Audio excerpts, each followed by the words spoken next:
Welcome, everybody. Happy Valentine's Day. Hello, I'm Brooks Witter. I'm Kimberly Bryant, and we're with Boulder Psychological Services. I'm excited to spend a little time with you all today talking about how to enhance couples' relationships. Juicy stuff. Is there a better day to do this? No, absolutely not. No. Yeah. So whether you are here looking to up your game or you've kind of just got it, you're in an awesome partnership, or if you just hate Valentine's Day and you're like, how can I get through this day and learn something and grow and develop? Well, hopefully in any of those situations, you will get something from this of value. That's our hope, right? Something. Yeah. Yeah. Okay. Great. So let's launch in, shall we? Yeah. All right. Ooh, the promise of relationship. Oh, boy. There is a lot of promise to this thing, isn't there? I think this is one of the reasons why Valentine's Day there's so much ambivalence. People love it. It's an opportunity to really connect. And then also, remember Connor O'Neill's, right? They used to have like the sort of anti-Valentines up there, which I think was serving a real emotional function for people who just hated Valentine's Day because there was just a lot of pain associated with it also. Right. And I think that's related to the sort of the promise of relationship and the sort of maybe a romantic ideal or notion about what relationships offer. And then ultimately, on some level, disappointment in how relationships fail to meet the perhaps unrealistic expectation that we often enter into relationships with. Right? Because we're taught, through our culture and through media that someday we're going to have happily ever after. And so we spend our lives hoping for that, looking for that, the promise of someday everything's going to be so wonderful and blissful. Yeah, and also those early moments in relationship, like falling in love. Aww. Right? It's just so yummy. So good. Yeah. It's like, what is better and what meets more of our needs for just connection and acceptance and joy and fulfillment than those hours, days, weeks, months, years of that sort of bliss of finally meeting somebody who gets you and whom you get, and you can envision a life together. Yeah. Right? Yeah. Let's talk a little bit more about this whole promise of relationship. Kind of coming, looking at what happens in that initial phase of relationship, right? Like, oh my gosh, I feel better than I've ever felt about myself and about the world. And the colors are so bright. I feel complete. Oh my gosh, you have completed me, right? I found this person that makes the world perfect and you're perfect for me. This that idea soulmate. The soulmate, right? The story that there's this one person out there that's going to make me whole. Yeah. Right. And finally, there's somebody out there that I can just be connected with all the time. Yeah. Right. And I'll get to feel this. If we just do this, dive in, we'll get married, we'll have the kids, everybody will just be raised up in this nest of love and joy. And it's going to be so blissful and so safe and so wonderful all the time. And if we do disagree, like, we'll just be like, oh, that's cool, honey. You do what you need to do, right? I love you all the time. I love you forever. And like, then that same thing will come back to us, right? It's really amazing. It's really like a drug, actually. It is a drug. It's that lovely oxytocin drug. Oh my gosh. Right? Yeah. Yum. Give me some more of that. And then we kind of like become roommates. We start to lose each other. It starts to get difficult. And, I think that there are some relationships, Brooks, where, people can avoid it getting difficult by never really seeing each other and knowing each other. And so you can just kind of get in the groove of not really being in relationships, just as you say, roommates, just living together, right? And kind of doing your own lives. Yeah. Well, that's one of the challenges of that kind of deep commitment that one makes to a partner and that the partnership makes, is you start taking on more and more. You take on a house, you take on a budget, perhaps you take on kids, or perhaps you sort of run a little side business together. You have second home, or you sort of like, oh, wouldn't it be great if we do this thing? And you start to become sort of co-managers of a little micro economy and all these different projects. And things get a little dicey at times. Yeah. Right. And that the sort of bliss of honeymoon and new love starts to wear off. And the promise that you had of, oh my gosh, it's this person that provides me this feeling. It's this relationship that just gives me the good stuff. That promise starts to sort of give way. It's like we sort of extracted all the value of just receiving. And now it's like, do I have to give something back?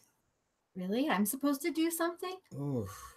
You know, it's funny. I actually was on my way over here, and I think everybody is in their own way a sort of a master of relationship, because we've all been in them, right? And so we're masters of relationship in the way that we do it. And so we all, sort in some level, have some wisdom to offer. I was on my way over here in a Lyft, and was talking about what I'm doing, and he's like, he's like, okay, give me a 30-second speech. What's the one thing? And we'll get into this later, but I said, you've just got to own your stuff. Like, really take responsibility for stuff. He's like, that's right on. And that was very short, less than 30 seconds. And he's like, if you start a relationship at 50-50, I think you're doomed from the start. If you go in 100-100, you're off to a good start. I said, Tom, I'm going to use that. Yeah. Right? 100-100. I'm here. I'm whole. Yeah. Yes. You're here. You're whole. Let's meet each other in that way. Right. As opposed to looking for needing someone else to fill me up. Yeah. But it's so seductive that the promise, like falling into this belief that we can just sort of like be on for the ride. Relationship will continue to nourish and nurture us and give us value just by default. Right.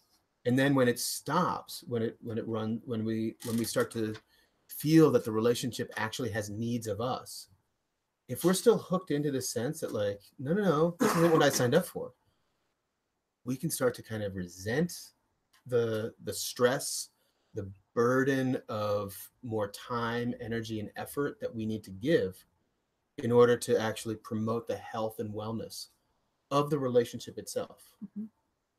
Yeah. I like to think of the relationship kind of as this third entity that actually does require care and attention, in the sense that like there's, two individuals, and then there's this relationship that each of those individuals is contributing towards. Yeah, totally. I like to think about it like the relationship is like a plant, right? Like you and I are here and we're individuals, and then we have this plant that we're caring for together. And the health of that plant is really a reflection of what our relationship is. Yeah. Right. Sometimes that plant is like that sort of jade plant or the succulent that just can kind of go for a long time, and you don't really think about it. Right. And it's just adding beauty. Yeah. But other times it feels like it's much more needed. Yeah. Right. Well, and sometimes you might take more care of the plant. You'd be like, oh, it needs some nutrient, or oh, it needs a little less water, and you're paying attention. Other times I might be the one who's paying more attention. But it's when neither one of us are really attending to that relationship that we really start to hit into these pitfalls, and we start to really lose each other. Yeah. So you want to go into a little bit more about what some of these pitfalls are? Yeah, let's do it. That kind of hang us up. Oh, partnership is uncomfortable, right? And so we enter into relationship. I strongly believe that, as social apes, just there's a genetic need for connection, and like you were saying, the oxytocin, that sort of the love transmitter, the love chemical. Yeah. Tons of this is released in a new mother in part of the bonding process with a baby. That's something deeply primitive and primal. Absolutely. That drives us towards relationship. And that when we find somebody that meets us in a way that all of that stuff is then released in us, it's like, oh, what a relief. Yeah. What a relief. Yeah. You know? There's almost a sense of womb, right? Like I've just found my home. Like I've just found this place that's so yummy and safe and perfect. Totally. Right. Totally. And then what happens when it gets uncomfortable? Yeah. Wait a minute. This wasn't supposed to be uncomfortable. Right? Yeah. And I think part of that discomfort, so like it just gets uncomfortable. Like I like to talk with clients that, you know, oftentimes when we're sort of working, we just have a lot of relationships, and sometimes some of those relationships we're sort of at arm's length, you know, we're sort of on the couch talking to each other. Others we sort of like get in there and kind of grapple a little bit if it's sort of like a close relationship where you can kind of go back and forth and you know, get real. Other relationships are very formal and kind of there's a lot of space. We don't really touch much things that are very personal. But then our partner, we start to really get in there and we start to really get close to each other. And so we push up against each other in ways that few, if any, other people in our life do. Right. Because of that closeness and that proximity. And we're constantly dancing with each other in terms of, you know, having needs and wants and desires that are sometimes in sync and in harmony, and that dance goes really well. And other times at odds. And when they're at odds, sometimes we push up against each other. There's some pressure, and sometimes that's okay. But other times it really touches a nerve. It touches kind of an old wound of ours. Of maybe we feel like this abandonment, or feel like we're going to be sort of impinged upon in some destructive way. And when we start to feel that, particularly early on in the relationship, I think part of the discomfort when we start to feel that, we start to see that the promise begins to sort of be threatened. Yeah. And if we don't have a realistic understanding that relationships are kind of like, they're just like we are, like we have our beauty, we have our moments of grace, and we also go poop and we stink sometimes, and like we have moments of real coarseness and challenge. But if we don't have that belief and we just think that like, oh my gosh, this relationship is uncomfortable now, does that mean I have to lose? Does that mean that the thing that brought me so much connection, that met so many of my primitive needs, does that mean that's now falling away completely? Which can often just add to the pressure that what's happening right now is not okay. Yeah. Well, and I think, you know, another way that shows up is in this conversation that is pretty common. I see with a lot of couples of we must just not be compatible. Maybe we were never truly compatible. You know, that we hit this place where we start to see these other sides of each other, and we start to really question what's true about us, and what, like, this person I fell in love with isn't who I'm here now with, and what's going on. And maybe we never really, you know, saw each other right, or, you know, oh my gosh, you don't like the same kind of music I do now. Like, what happened to us? And I think, you know, we're always growing and changing in our lives. And that's part of where relationship can also get really difficult, is that as we're growing and changing, sometimes we grow toward different things than each other. And so how do we make space and be tolerant for the individuals in the relationship to be who they are, right? And keep finding each other. Right. Yeah, that finding each other is key. And finding your way back to each other, which in some ways is never in the same place. No, I don't think it ever is. Right. We keep looking for what we had, right? Which that can get us stuck. Yeah. Totally. Yeah. And so if I'm asking my partner to be somebody she was, am I really seeing her as she is? And I don't know about you, but if somebody is not seeing me and making demands that I be something other than I am, well, heck no. No, like, that's not my happily ever after. No, that's not cool. I thought I signed up for like being fully accepted and embraced, and I could just crawl up into your lap and have my head stroked, and it could just be sweet and yummy. This is not yummy. Right. Ugh. Right. What's wrong with you? Do you not love me? Right. And we can get to that point often because just the day-to-day stressors really drive us there, right? Mm-hmm. Like, oh my gosh, do we have enough money to pay this tax bill? Who's going to watch the kids? Who's going to feed the dogs? Mm-hmm. How are we going to keep it all going, this life that we've created? And that just those stressors just build and build and build. Before you know it, we're not touching when we sleep at night in bed anymore, and we're not talking to each other throughout the day, and so that's where we start to really question, right? Like, are we supposed to be together? Is this good for me? It doesn't feel good anymore. And so oftentimes in work with couples, there's a need to just normalize some of the stuff of life, right? This is actually really difficult stuff that all couples are having to learn how to keep finding each other, even in the midst of. Yeah. And on that theme, we lose each other all the time. Right. I get lost in the financial stress, and then my wife goes grocery shopping and maybe buys a $40 item that is, and I'm just stressed. I'm like, why'd you buy that? And it's something that she needed, and I'm coming at her with a stress that she's now adding to my stress and my burden. And so in a way, she's an enemy. She's another threat. And so she gets defensive because she's met with stress and scrutiny. Well, I needed it. I just stop. She doesn't feel respected. And so then we've sort of missed each other. We've lost each other in that moment where, because we're just relating from our basic needs, and we're not tending to the plant. Right. And so, and that's going to happen. Those moments happen all the time. It's just part of being human. This dance step, I stepped on your toe. Right. And then you pushed me away because I was stepping on your toe. I don't like being pushed. Come on. Why'd you push me? Yeah, I'm sorry. I didn't mean to hurt you. Ooh, that's a nice response. Yeah. I'm sorry. I didn't need to hurt you. I didn't mean to hurt you. That could be a finding your way back. Right. Yeah. Where you're just like, oh, sweetie, I'm sorry. I was stressed. I just, money is tight, which then says, hey, are we in this together? I'm sorry.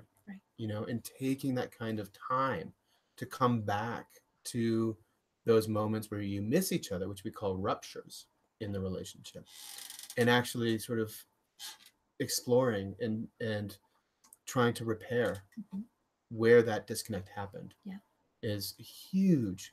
And that's how we build trust with each other, because we're going to lose trust all the time. We're not perfect. Which is another, I think maybe that's another thing in relationship, is that we learn that we're not perfect. We're not perfect. We're not. And we have to learn to build tolerance for the other person's imperfections as well as our own, to be able to hang in it. I think as we talk about these pitfalls, what really stands out is that it is the commitment to hang in, right? To keep finding each other again and again and again that allows us to get through the pitfalls. Yeah. Should we move ahead to another slide? I think there's a few pitfalls that we have. Two of those. We got a whole bunch more. Yeah, there's quite a few pitfalls. You are not alone. If you're listening to this and you're like, oh, I've got this pitfall. Yeah. We You're all not do at different times. I think it's safe to say that most people who've been in any kind of long-term intimate relationship have probably hit all these bullet points at some point. So that top bullet point, I want to spend a moment on, because we touched on this, in that, if we don't feel like we're being heard by the person that we love, that can be a bit of a wound. We can start to feel kind of a bit alienated or isolated from this person that really should be in our corner, and we in theirs. And it can hurt to be missed. And so often what we find ourselves doing, which is a very natural and very reasonable response to not being heard or understood, is we seek to explain, or we seek to sort of force our view and our perspective onto the other until they accept that, oh yeah, that's right. And we really, from that lens, we're actually not seeking to be understood so much as we are to be justified in our anger or our hurt or our isolation. And when we start getting into these tit for tats and, where the arguments are more frequent and maybe sort of have a similar color, whether it's about, you know, the dishes or money or who said what about what particular task was supposed to be done, if we find ourselves sort of moving into opposite corners and just trying to be right, and so that the other person actually needs to be wrong. Mm-hmm. And that's a zero-sum game, mm-hmm. which there's always a winner and loser. And when we're talking about the world of relationship, we're looking to find, is there a way forward that's a win-win, where that each person can feel like they have their needs met and the relationship actually strengthens. And that's not from a right and wrong perspective, which is triggered from a defensive stance. That's much more from a place of listening. Mm-hmm. Like, Stephen Covey, one of his 7 habits, highly effective people. I see the book right there. Mm-hmm. Seek first to understand before being understood, mm-hmm. which is such a generosity. Mm-hmm. And it's such a kindness. And it's so freaking practical. And when you're angry and feeling defensive, it's one of the hardest things to do, right? Yeah. Yeah. Yeah. So when you are triggered and in your, what we call our downstairs brain, right? The emotional sort of passion or fear or sort of seeing the world or the person as a threat more mm-hmm. than as a resource. Yeah. It's really hard to step back and cool down, right. and access care that's required for that kind of genuine listening. I think in this way, it's worth mentioning that the kind of intimate, conscious partnerships that we all long for and seek to be creating in our lives, in some ways really is somewhat counterintuitive to the way our brains are wired, to our evolutionary makeup, right? Like we really want to be, able to just feel so warm and connected and attuned to each other. And yet the moment that something comes up that feels like it could be a threat, we're ready to fight each other. We're ready mm-hmm. to go into that experience that really can just destroy in the moment that level of connection that we've been building and wanting so much. And so I think sometimes, I want to encourage couples to be gentle with yourselves as you seek to manage conflict more effectively, because you're up against your own instinctual nature to some degree, to be mm-hmm. able to take a breath in the moment when you're feeling really hurt and slighted by your partner, to slow down, to say, hey, I want to understand that more, and really listen to them mm-hmm. Instead of react and try to protect yourself. Mm-hmm. Yeah, but that urge to protect is so strong. So strong. And it's just part of our wiring, as you said, that we are, survival is principle. Yeah. Happiness is like tertiary. Right. Exactly. Right. Mm-hmm. And so we're fighting an uphill battle in the sense of working against the hair trigger of perceiving ambiguity and uncertainty as likely threat. So this rooms we close off rooms in the house of our relationship, leading to resentment and alienation. That takes a little unpacking. There's a metaphor in there that we discussed that we both actually use in our practices. Should I take the lead on this? Sure, go for it. Okay.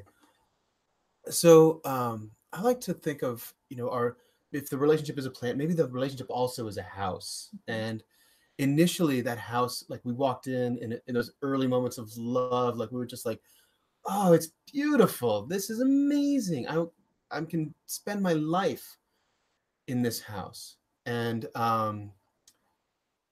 there's all these different rooms, and each room is sort of like a topic or an area. Maybe it's parenting and finances, and managing individual time versus connect versus couple time. So each room is a sort of a dynamic that needs to be sort of negotiated and related to. And over time, what can happen is that as we spend time in certain rooms, let's say, um, the example earlier of finances, if one partner in the couple has some struggles, like money brings, it's provocative, maybe there's a scarcity mentality, maybe there's a sort of a sense of, I hate money, I just don't want to deal with money.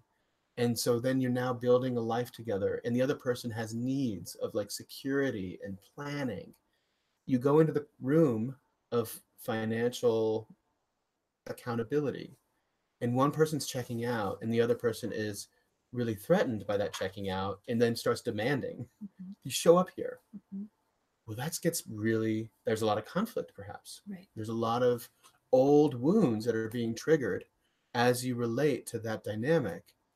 And so maybe it's like, if that's not repaired, well, okay, we just won't go into that room very often. We'll only go into that room, between February and April 15th each year. Yep. Right. And so we kind of close it off. And in a way, when we close that off, it kind of gets a little scarier, because it's like we're both kind of engaging in this implicit arrangement that we're going to avoid this because we can't handle the conflict that emerges. And so we're going to just let that room kind of gather dust and get a little creepy. Yeah. Like rooms that just don't get light and gather dust. It's like, feels kind of weird, like there's a ghost there. Yeah. Maybe it's just me. You're learning a lot about me. Yeah. So that's one example. So maybe we start to close that off, and there's sort of tension when that topic gets brought up, and then there's another room that this happens in, maybe the room of how we manage ex partners. Ooh, that gets dicey pretty quick. So we don't talk about that. So then, so one partner has a Facebook chat with an ex-partner and they don't mention it. And so we start to sort of close off these parts of ourselves and these parts of our lives that are perhaps quite meaningful and rich, but we fear the relationship can't handle it.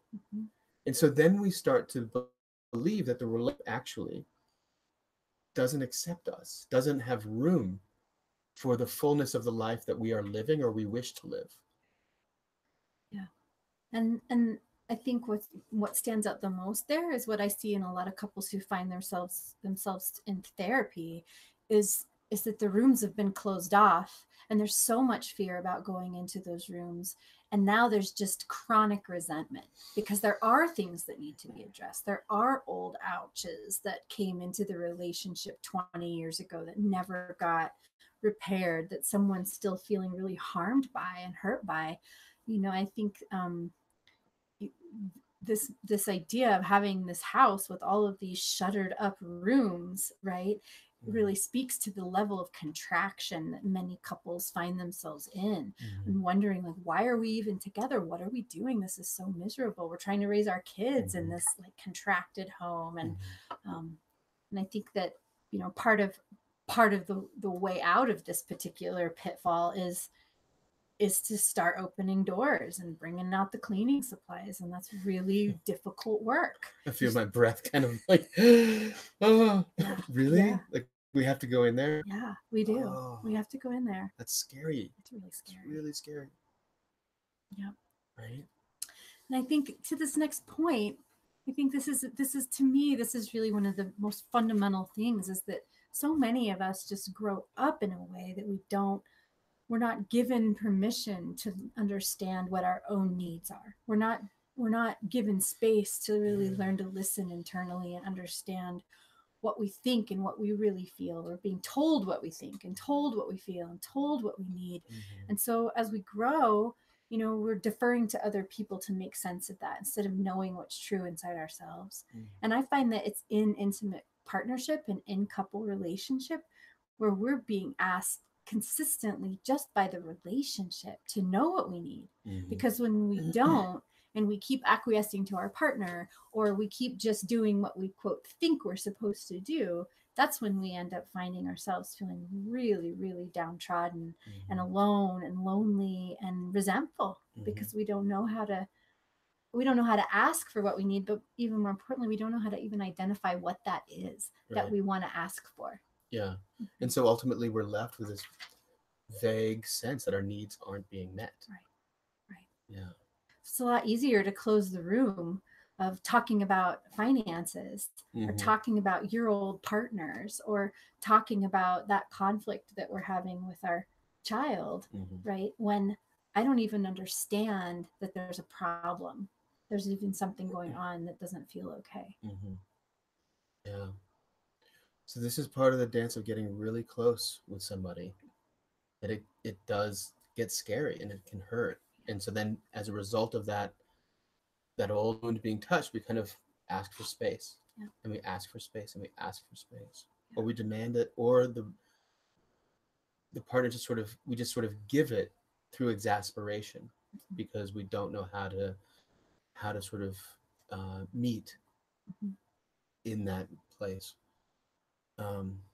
Yeah, and then of course, then we end up sort of sitting at dinner, nothing to talk about, bored, and looking at this person who feels like a stranger to us now. And that's just incredibly sad. Yeah. Have you felt that in your marriage? There have been times for sure. Yeah, me too. And I think that that's something I've learned and that I feel like is also really important to talk about, right? That we get there. Like that happens. You know, that when we're young and in love and we see the couple at the restaurant not talking to each other, we're like, oh my gosh, we don't want to ever be like that. People. And then one day you find yourself sitting at the restaurant and you're those people. And that's actually part of it, right? And those are the moments when we have an opportunity to check in with ourselves. Like, and okay, do I want to find my way back? Do I want to find my partner again? And coming back to that sort of promise of relationship, like if there's this belief that you should always be attracted to each other, well then speaking an honest truth of, it's really hard to be attracted to you. I'm really not feeling that, and I haven't felt that for a little bit. Speaking that honest truth becomes an impossibility within the frame of a naive and unrealistic expectation about relationship. And yet speaking to that kind of pain or that kind of issue of like, I'm just not feeling it here. Like that's the necessary step to actually address. That's the recognition of a problem. And if we're not willing to recognize the problem, then how can we expect that it will be addressed? Courage, y'all. This is hard work. Yeah. Might be one of the hardest things you'll ever do. So relationships are not for the faint of heart. No. Really not. I think, one of the things I want to touch on before we move on from pitfalls and is we're talking about we've referenced a couple of times kind of this idea of these core wounds. And I feel like it's important to just shine a little bit more light on this, that, as somebody who really focuses most of my clinical work around the conversation of attachment, I find again and again that my clients, in the way that they're struggling through their relationship, the pitfalls they hit up against, the particular unique dynamics that live in their relationships, are very often reflective and mirroring dynamics that they experienced with their own caregivers when they were young. And I think this is a place where we can learn to really support each other, is if we can come to know, wow, like my partner had a mom who was really sick and didn't really know how to be there and be present for her. And so, gosh, when I don't know how to be there and be present for her, that's going to bring up this wound. That's going to hit some really painful stuff for her. And, in some ways it allows us to start getting out of the blaming of who did what right or wrong, but just start to honor that we all have these places where we get stuck and we get hurt really easily, and we can take care of each other around that. But before we can take care of each other well, oftentimes hindsight's 2020, we like find out the hard way that this thing that I'm doing is really hard for my partner. And wow, my partner's talking about leaving me now because I keep doing this thing that's triggering them, or and so I like this is a pretty, a deep conversation that can have a big rabbit hole. And I think it's just super important to name that we all come into relationship with some hurts, and then we start to play those out with each other, and our willingness to learn about that and see that for what it is, instead of chronically year after year blaming each other for that, really is part of the way out of a lot of these pitfalls. Yeah. And it's really important to remember on this point that the relationships that we had in our formative years have sort of created a sort of a foundation of how we do relationship, of what is familiar is what is safe. And so there's a way in which we know what we know, and a different way of relating is just hard to occur to us, because our primary caregivers were there and they were attuning or misattuning to us before we had language. We just had a felt sense of the world and a felt sense of safety, which was a primary driver of an infant. Is am I safe? And I'm going to seek the comfort and safety of my primary caregiver at any cost. And so as infants, we are incredibly attuned to what grants us that access to that safety, and what we do that denies access to that safety. And that's primitive stuff neurologically. And so one of the challenges here is that we just think that like we should just be doing something different, or our partner should just be doing something different. And if it's been sort of brought out and named as a sort of, oh, you do this thing, here's this pattern, well, we've named it, how come it hasn't shifted? Like that kind of unwinding needs a lot of care and a lot of repetition. It's a developmental task which unfolds over years to unwind the nervous system. And so it's just this is why relationships are such a profound vehicle for transformation, because it does touch the sort of the shape of the foundation of how we are organized around what is safe in the world in terms of what can I do, say, be, and get love, versus what is unsafe. What can I not say, do, or be? Otherwise, I will be abandoned and left. And those kinds of deep operations are happening in so many domains, in our work, in our sense of self-worth and competence, and our ability to take risks. We may feel really shut down. And so relationships can be a venue to really transform that kind of deep learning that it's not even cognitive. Right. It's just a sense of how you feel in the world. Maybe a bit abstract for this talk, but I think it's so beautiful. I think you're expressing it really well. And I think, one of the ways to summarize it is to say that, that we can earn secure attachment, right? Is if we've had lives where things have been super difficult in our relationships with our families and with partners and friends, it's actually going through these pitfalls and finding healing as a result of these pitfalls that we can heal how we do relationship. It's so beautiful. Yeah. And on another, just a shade on this point, this is why it just feels so scary at times that we close off those rooms for a reason, because it feels like a life or death thing. Yeah. Because what it's touching is that primitive survival instinct of needing to be in the good graces of your primary caregiver, or else. Yeah. Right. So right. Aren't we supposed to be just adults, like getting along as adults? Right. Yeah. I wish it were so simple. Yeah. But we got to do a lot of growing up. Yeah, we do. In relationship. Yeah.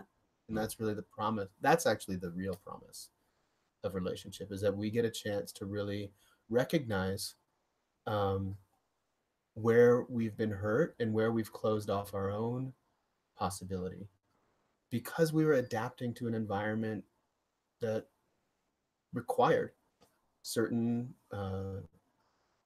responses, certain repertoires, Yeah. right? My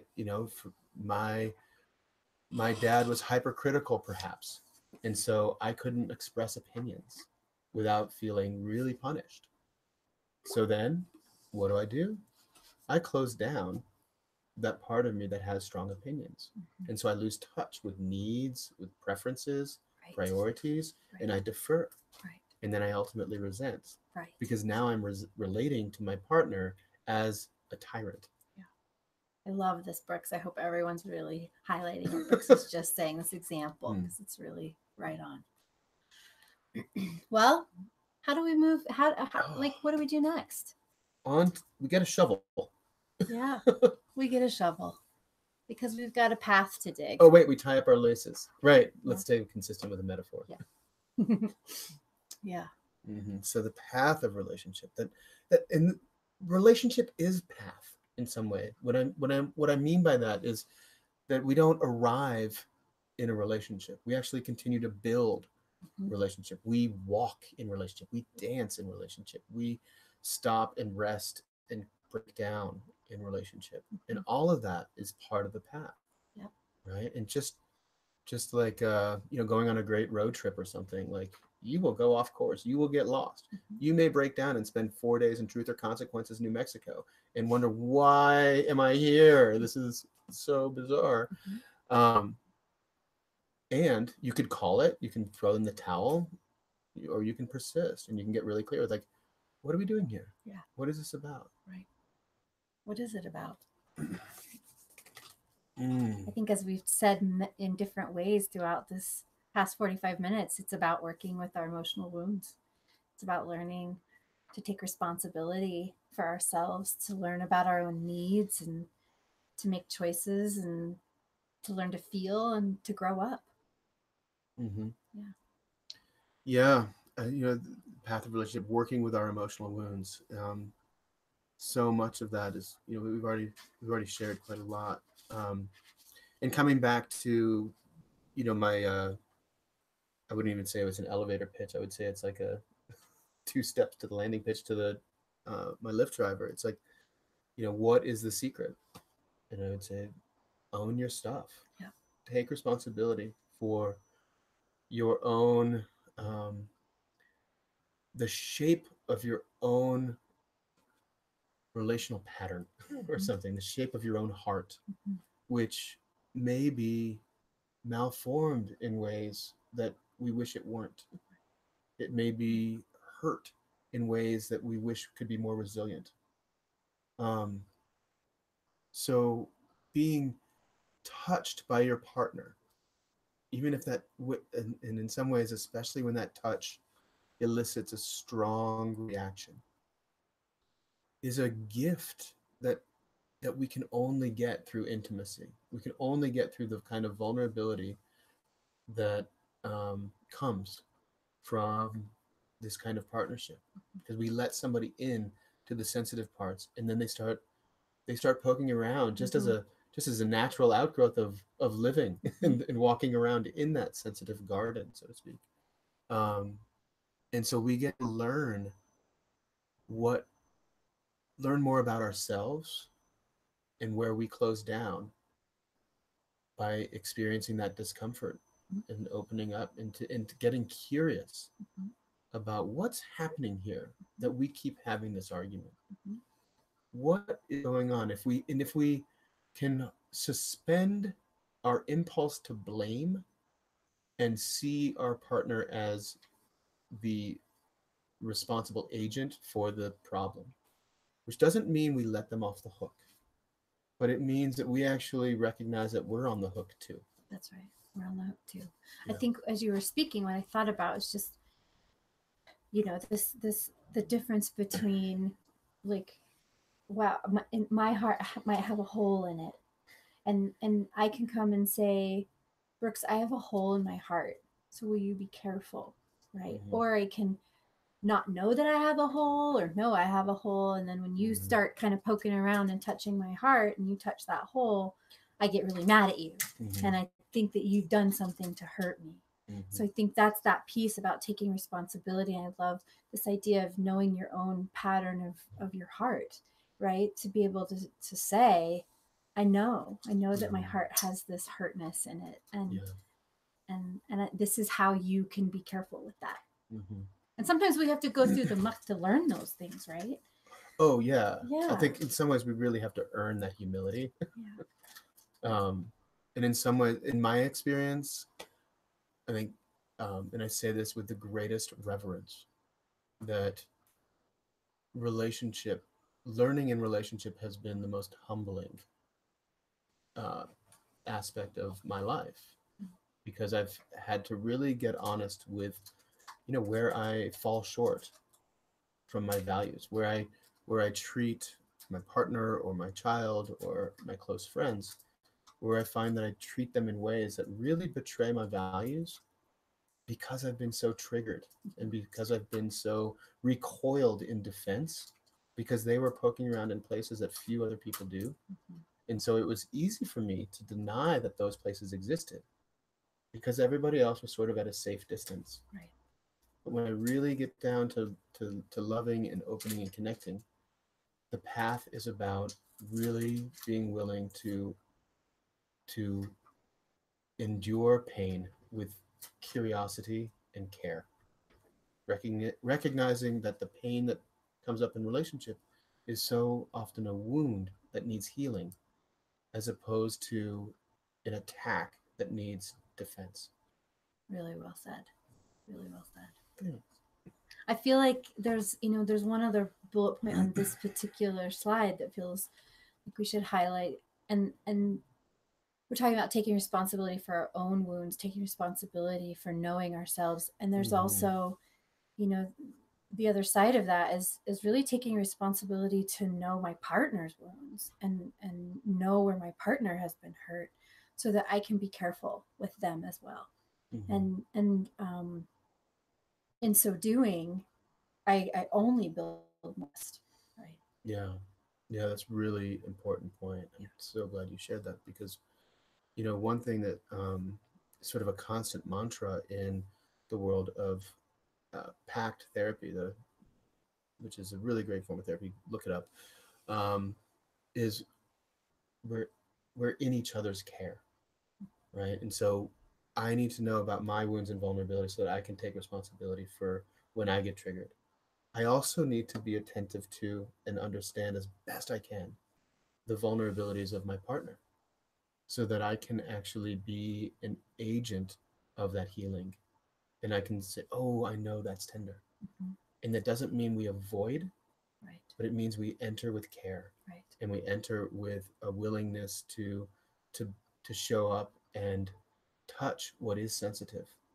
And I might get slapped because I touched too hard, and to be able to take that and be like, ooh, okay, that was too hard. Yeah. Okay. Yeah. Now I know. Just like you wouldn't, you wouldn't make your 2-year-old an enemy if they just say, I hate you, which my has done. Mm-hmm. They're not the enemy. Right. They're hurting. And they need care.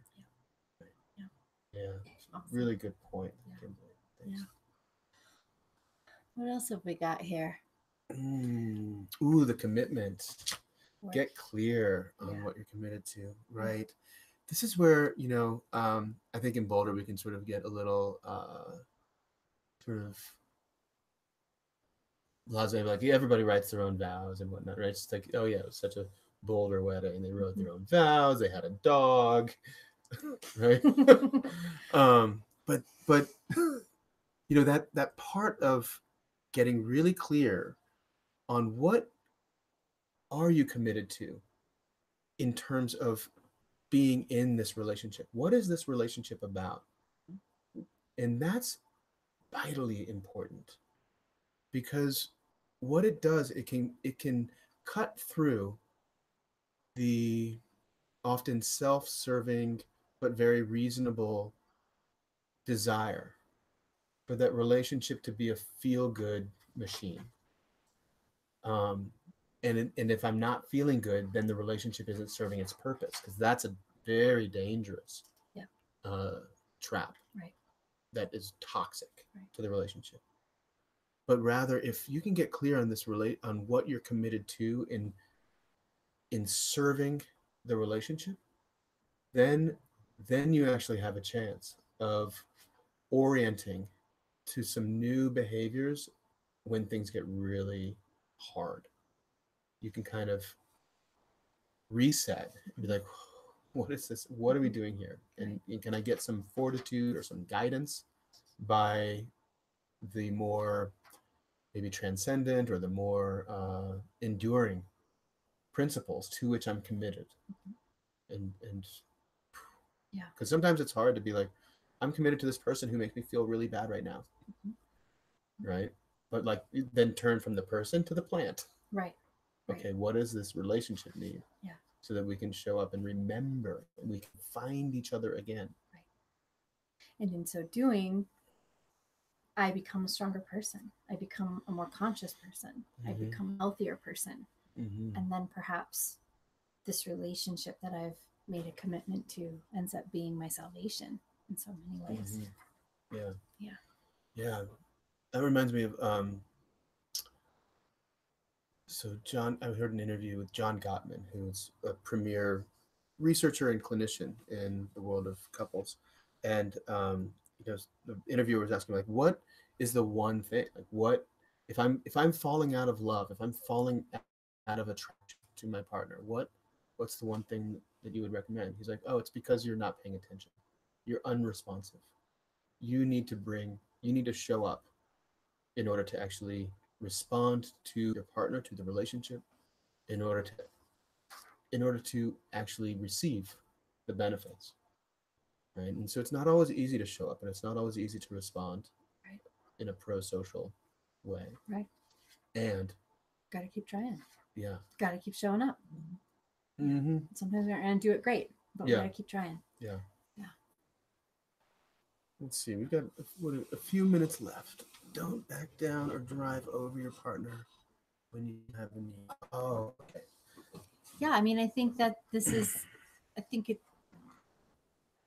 a part of me that just wants to kind of print that piece out and stick it on my fridge, right? Mm-hmm. Because I think depending on the day and our mood and how much sugar we took in, and just kind of all of the different factors, this is where kind of going into that downstairs brain, in reaction to any quick thing that happens, can really lead us to just shutting down with our partner, or getting super defensive, and sometimes to the point of being rageful with our partner.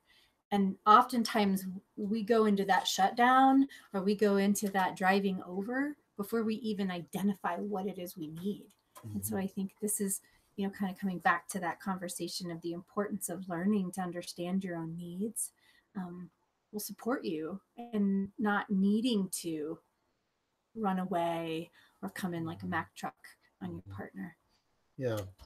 Yeah. And this is really, this dance of taking responsibility for your needs while also sort of engaging in relationship, so that you're neither, demanding, like, that your needs be met here and now, but neither are you just closing the door to that room and saying, well, the needs will never be met here. But rather it's like, wow, no, this need is important. We need to figure out how we can dance differently, such that, we both can have this. We can both get our needs met. We can have a win-win. Yeah. It's good for me, good for you, good for the relationship. Yeah. How can that happen? A big way that will continue to happen is if we all individually keep learning how to communicate skillfully, how to identify and express our needs, and how to respect ourselves and love ourselves. Mm-hmm. Yeah. So I think we have some resources, and we've got a few minutes left. So if there's people out there who have questions, we maybe have time for one question or so. But in the meantime, we'll put up the resources and talk about that, and then we'll check the feed. Yeah, and just to hit this really quick, daily practices for connection. And in the resources we're going to share with you all, there's going to be a whole lot more suggestions and ideas about daily practices. But the real basics are spend time together, be together, and let that build a connection and a way to find yourself together again. So if you found you haven't had date nights since last Valentine's Day, maybe schedule another one in a couple weeks. Call the babysitter. Yeah. Get it on the calendar. Keep learning how to communicate well. None of us come into the world knowing how to do this, and many of us didn't have good modeling. So be gentle with yourselves as you keep learning how to communicate, but don't stop learning. Yeah. Fill yourself up outside of the relationship. It is so important that you get your needs met that aren't met in the relationship. Any relationship cannot meet all of your needs. It becomes overburdened, and then ultimately it just falls apart. So really fill yourself up. Do something important. Connect with something that matters to you so that you have something to share when you come back into a relationship. Oh, I did this really cool thing. Went to this training, or spent this time with my friend. Yeah. And get curious about your partner. So this is a resource that will offer a gazillion wonderful questions from the Gottman Institute about ways to keep learning about each other. Even at marriage at 50 years, there's still things to learn. So don't ever quit learning about your partner. And here's just a few more books to check out, resources to check out, in hopes that you will continue to grow in your relationships. Yeah, so that Wired for Love by Stan Tatkin, I referenced earlier, the pact thing, that we're in each other's care. There's a lot of good stuff in there. Really simple kind of core metaphors that my clients have gotten a lot of value from just reading that, and just sharing that language with each other kind of helps to put a lot of things into perspective, particularly if you're interested in more of the psychobiological stuff that we were talking about, and how the intimacy triggers our old stuff. There's a lot of good stuff there. And you're a big fan of the Wellwood book. I love John Wellwood. He's actually written quite a few. He's got a bit of a Buddhist contemplative slant to his work, so really mindfulness based ways of looking at relationship and the path of relationship. And then the Gottmans we've already referenced. Just look them up. That love map link in the previous slide will take you to their website. There's really good stuff there. The nonviolent communication. So if you are struggling with the sort of verbal communication piece, or struggling with understanding your needs and how to actually get those needs met, NVC is a really great tool and structure for having really pro-social, constructive dialogue. And that final book is really in support of the nonviolent communication material as well. Just a lot of good communication skills in the I Hear You by Michael Sorensen. So in the feed that I'm seeing, I don't see any questions in the feed that I'm looking at. So really appreciate you taking your time to listen to this, and I wish you all well. Go out and love well and be well. Thank you so much. Happy Valentine's Day.